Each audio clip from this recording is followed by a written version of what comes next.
주님께서 여러분과 함께 마테오가 전한 거룩한 복음입니다.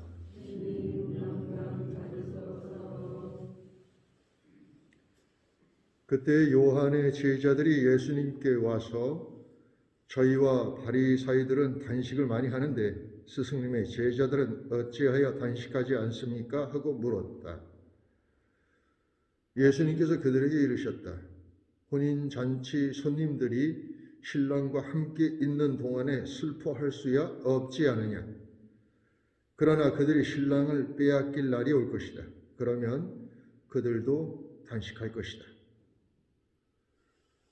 주님의 말씀입니다.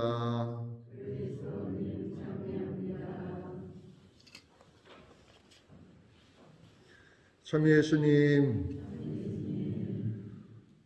우리나라 속담에 도도 말고 덜도 말고 한가위 같기만 하여라 그런 말이 있습니다.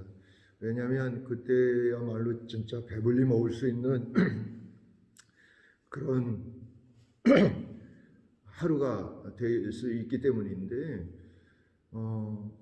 사실 뭐 여기 계신 분들은 다 어린 시절을 기억하면 정말 배고프고 안 그랬나 보다. 다 부잣집 자손들이었나. 5, 6, 70년대만 해도 정말 굶주리는 사람들이 엄청 많았습니다. 그 이전으로 가면 뭐 말할 것도 없고요. 그러면 예수님께서 이 말씀을 하신 2000년 전에는 그럼 어땠을까요? 그때도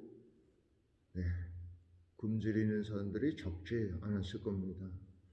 그런데 이 단식은 사실 다른 어떤 종교적 행위 안에서 가장 힘든 것일 수 있었던 거죠.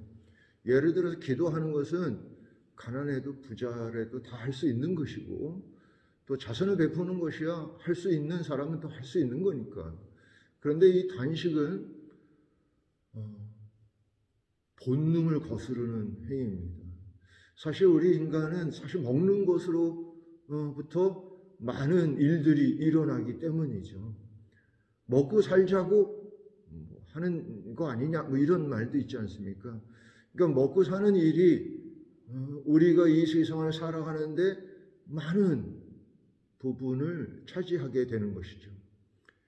그렇다면 과연 이런 본능을 거스르면서까지 우리가 단식을 통해서 하느님께 우리의 그 영적 상태를 보여주는 그런 것이라고 한다면 실제로 이 단식을 통해서 얻어지는 잉여의 음식물들을 다른 이들과 나누고 하는데 아마 처음에는 목적이 있었을 것이 아닌가 싶습니다. 그런데 이제 나중에 가면 갈수록 그 단식 자체의 목적을 두게 되는 것이죠.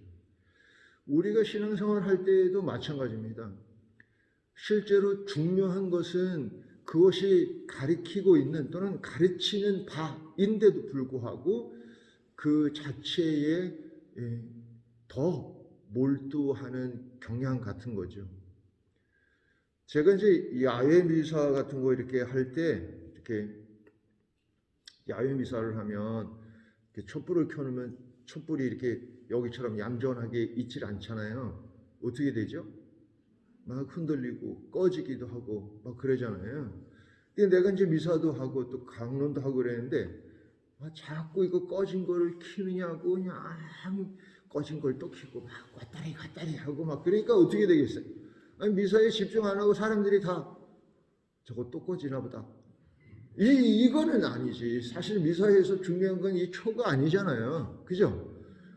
이 초는 물론 우리가 하나님께 제사를 봉헌하는 데 있어서 한 가지 역할을 할 수는 있겠지만 이게 미사를 대신할 수 있는 게 아닌데도 불구하고 거기에 정신이 팔려갖고 초가 꺼지면 미사가 안 됩니까?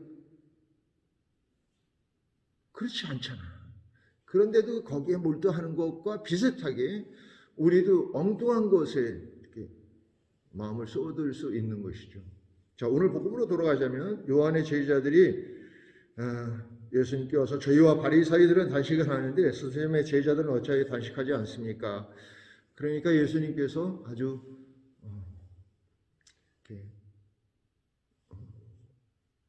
잘 이렇게 대답을 하셔요. 그래서 제가 사실은 오늘 복음을 이렇게 묵상할 때도 이게 바리사이들이 이렇게 물었으면 아마 예수님이 이런 위선자들 막 이랬을 것 같은데 요한의 제자들이 물으니까 그래도 이렇게 친절하게 대답하시는구나 그런 생각이 들었는데 어쨌든 그 당시에는 이 단식이 그들이 하느님께 그들의 믿음을 보이는 가장 큰 어떤 표징 중에 하나였던 것 같아요. 그런데 이제 예수님은 이미 그 본질을 깨닫고 계시는 거죠. 그것에 집중하느라고 실제로 하나님께서 원하시는 것을 하지 않는 것이죠. 그게 오늘 독서에 나오는 이야기입니다. 오늘 우리가 함께 들은 독서는 이사야 예언서의 말씀인데 내가 좋아하는 단식이 뭐냐? 너희들이 고행한다고 해서 내가 이렇게 알아주는 것이 아니라 내가 원하는 단식은 불의한 사람을 풀어주고 그러니까 자유롭게 해주고 나누고 헐벗은 사람을 덮어주고 이런 것들이다 이런 얘기를 하는 것이죠. 그러니까 오늘날 우리에게 있어서 단식은 그 단식 행위 자체보다는 그 단식이 지향하는 바로 그 뜻을 깨닫는 것이 중요한 거죠. 우리 이웃에 여전히 굶주리고 여전히 고통스럽고 여전히 절망하고 있는 사람들이 있다면 우리는 제대로 단식하고 있다고 생각하지 못할 수 있는 거죠. 제가 언젠가 요즘은 사실 TV나 뉴스를 잘 보지 않는데 아주 옛날입니다. 일가족이 생활고를 비관해서 전부 자살을 한 그런 이야기를 듣고 너무 마음이 아팠습니다. 왜냐하면 내가 내 몫을 다하지 못했구나 하는 생각 때문입니다. 제가 이 세상의 모든 어렵고 고통스럽고 아픈 사람들을 돌봐줄 수는 없습니다. 제가 하는 일도 아닙니다. 그런데 제 몫을 못한 것은 제가 신자들로 하여금 그렇게 하도록 가르쳤어야 되고 그렇게 하도록 부추겼어야 되는 것이죠. 사랑을 나누는 일은 아주 미약하지만 그것은 충분히 전염됩니다. 우리는 감정도 전염이 되거든요. 제가 그냥 막 웃으면 여러분들도 왠지 모르게 그냥 같이 따라 웃게 돼요. 한번 해볼까? 이러면 다 웃게 된다니까. 그리고 내가 막 슬퍼하면 사실은 또 같이 슬퍼지게 돼요. 이게 이제 물들는 건데 전염되는 것인데 사랑도 그러는 거라고 생각합니다. 우리가 할 수 있는 몫을 우리가 다 할 때 비로소 우리는 참다운 단식을 하게 되는 것이 아닌가 싶습니다. 아멘.